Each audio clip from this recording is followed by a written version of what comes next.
Standing outside of Parliament this morning, and it really is livening up here. I want you to take a look at some of these photographs. It's an exhibition that is currently on as you arrive here at the Parliamentary Precinct.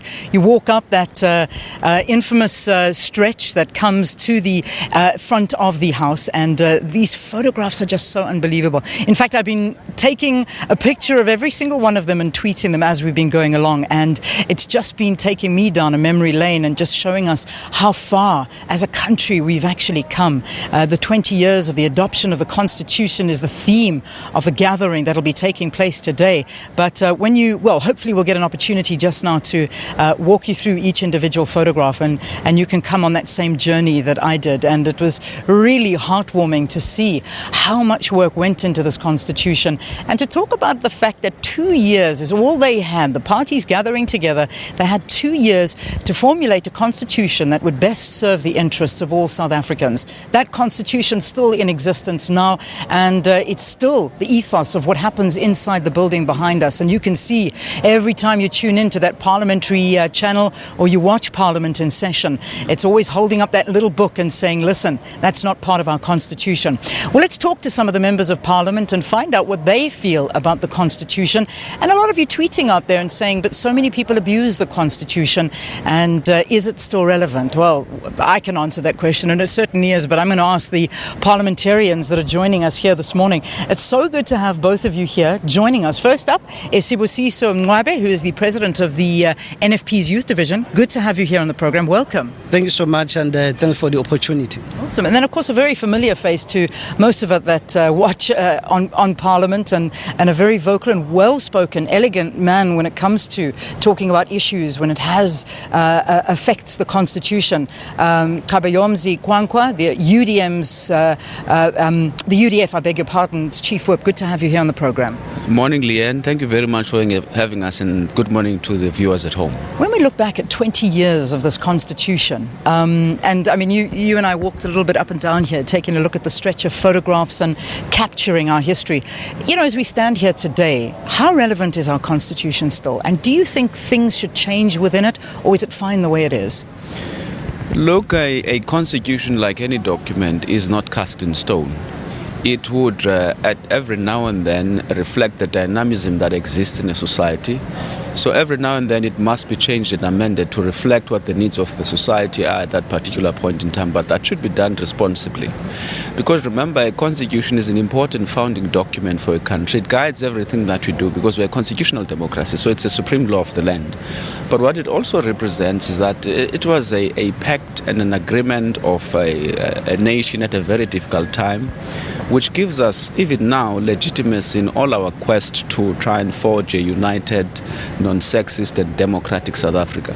If there are some things, for example, that need to be changed insofar as our Constitution is concerned. We need to follow the similar approach of consensus, engaging all stakeholders, so that everyone is brought on board about whatever amendments we need to make. So we can't do it irresponsibly. But I think the other issue, which is also very important, is that there's always a difference, for example, a gap, if you like, between constitutional provision when it comes to right. If you look at Chapter 2, which is the Bill of Rights, the rights that are guaranteed in terms of the Constitution, and the actual realities, the objective realities as to whether or not government is able to provide some of those rights, and even in instances where they do try to provide some of those rights, the quality of the provision itself. I think that is where the gap is when it comes to the second generation human rights. The first generation human rights, I think to a large extent we're doing very well, but the second generation human rights would also encompass a number of issues that have to do with service delivery, the quality of delivery, whether there are available resources to be able to meet some of the demands and the needs which are articulated in the Constitution. Yeah, I mean, when I'm going to pose a very similar question to you as well. You know, looking at the Constitution now, the relevance to the day and age that we find ourselves in, particularly for the youth. I mean, this was drawn up many years ago, and here we find ourselves in an entirely different South Africa. What do you feel? And amendments to the Constitution? Well, thanks for the opportunity, Leanne, once again. But before we look at the amendments, let us first applaud those who drew up the Constitution. Our Constitution, we must admit and acknowledge, is one of the best in the world.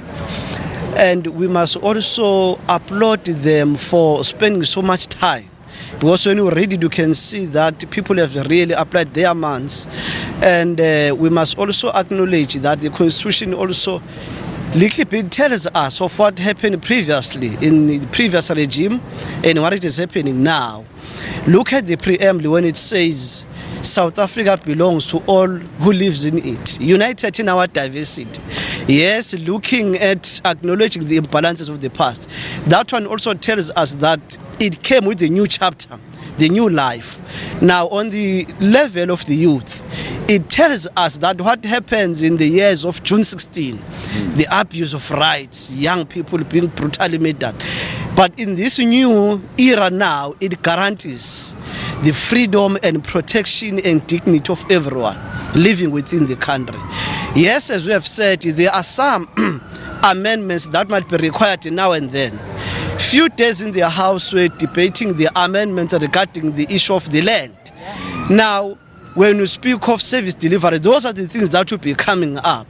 But not saying the Constitution itself has not come up with a certain value to our lives as South Africans.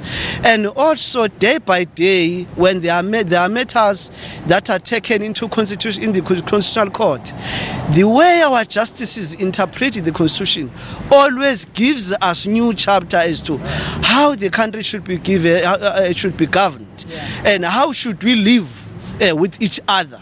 Now, it's a guiding document not only to individuals but to the state, to us as the legislators ourselves. How do we take the country forward, recognizing and respecting the dignity and rights of everyone? All right, so I'm going to ask you very, very quickly, and I'm literally going to give you each 30 seconds if it's possible. What is standing in the way of delivering to these communities you talk of? And we do talk about a constitution is absolutely revered around the world, but why is its implementation being hindered? What is the problem? Look, Leanne, we sometimes too hard on ourselves, and for the first time, maybe I'm not going to speak as an opposition leader. I must acknowledge the good and the achievements that have been made so far, but we're only 20 years old.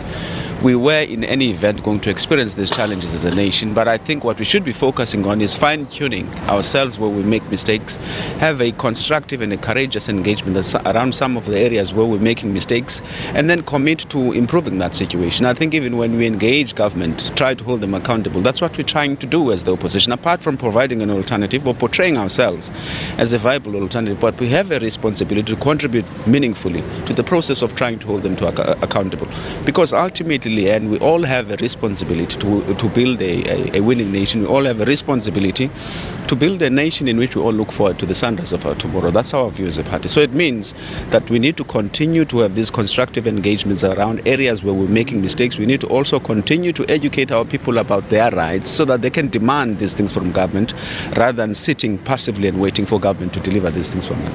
All right. Quickly, can I give you, that was a little bit more than 30 seconds. I'm going to ask you for a lot less than that. No, I think, as we have said before, when you speak of the implementation of some other things, especially when it comes to service delivery, you will find out there are still other legislations that create a sort of a red tape in terms of delivering services. In as much as we have our constitution, but there are some legislations, although they are not in conflict with the constitutions, but in terms of delivering services, they become a red tape. We should study the Bill of Rights together with those legislations that are creating red tapes, to amend them so that it becomes easy to implement and advance the human rights as stipulated in our Constitution, Chapter 2. Fantastic. And look at them holding on to this Constitution. This is their Bible, I think. Hey? The Constitution, this is it. They're books, and they're holding on to them for dear life. And I'm sure you see that all the time as well.